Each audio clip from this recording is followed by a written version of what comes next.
চারবারের বিশ্বচ্যাম্পিয়ন জার্মানিকে রুদ্ধশ্বাস টাইব্রেকারে হারিয়ে বিশ্বকাপের শেষ ১৬ নিশ্চিত করেছে প্যারাগুয়ে। বাংলাদেশ সময় আজ ভোরে ফক্সবরোর জিলেট স্টেডিয়ামে অনুষ্ঠিত ম্যাচে নির্ধারিত ও অতিরিক্ত সময় শেষে ১-১ সমতা থাকায় খেলা গড়ায় টাইব্রেকারে। সেখানে ৪-৩ ব্যবধানে জয় পায় দক্ষিণ আমেরিকার দলটি।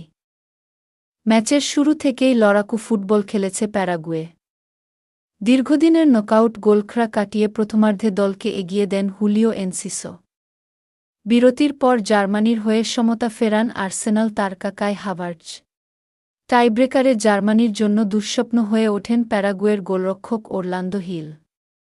শুটআউটের শুরুতেই হাভার্টজের শট রুখে দেন তিনি।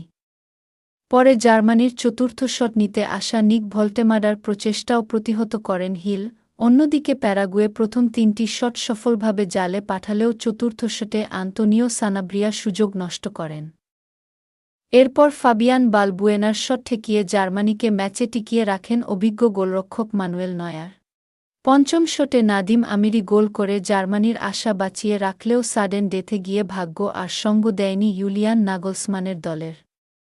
ইয়োনাথান টাহ নিজের শট বাইরে মারলে জয়ের সুবর্ণ সুযোগ পায় প্যারাগুয়ে। সেই সুযোগ কাজে লাগিয়ে হোসে কানালে বল জালে জড়িয়ে উল্লাসে ভাসান সতীর্থদের। এই জয়ের মাধ্যমে জার্মানির বিপক্ষে ৩ দেখায় প্রথম জয় পেল প্যারাগুয়ে। বিশ্বকাপে টাইব্রেকারে ৫ বার অংশ নিয়ে এবারই প্রথম পরাজয়ের স্বাদ পেল জার্মানি। অন্যদিকে বিশ্বকাপে দ্বিতীয়বার টাইব্রেকারে গিয়ে দ্বিতীয়বারই জয় পেল প্যারাগুয়ে।